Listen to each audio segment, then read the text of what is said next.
پناه عالمم اما خودم پناه ندارم. به غیر خاک سیه چال تکیه‌گاه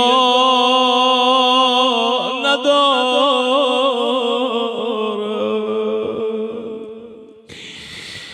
غریب طرز من، غریب طرز من خلجگر زمان ندارد. از این سیاهی مطموره کس نشان ندارد.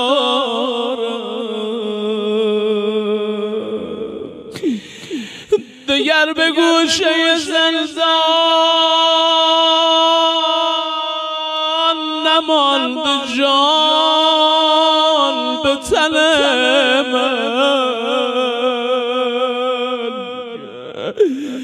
به زیر حلقه زنجیر خرد شد بدن من. الله اکبر. گوشه زندان افتاد.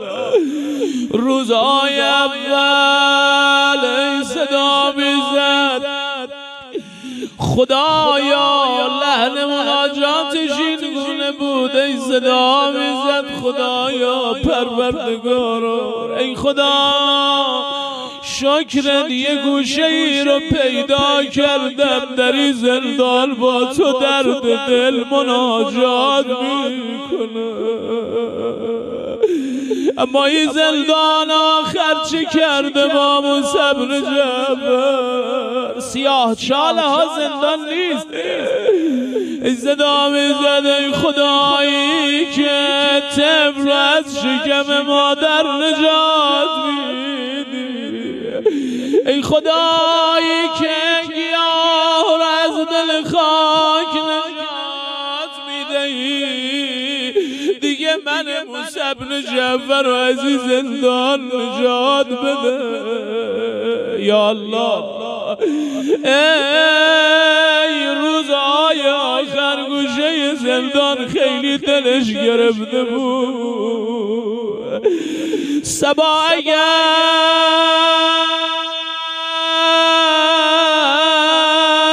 گذری افتادد به شهر مدینه،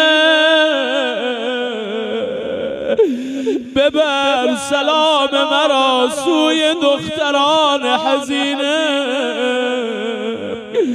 بگو که وعده دیدار ما شود به قیامت.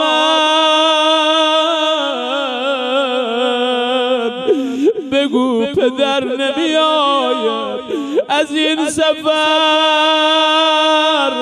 به سلامت. لا اله الا الله. ز قول من به رضایم بگو امان ز جدایی. رسید لحظه آخر به دیدنم نمی آیی.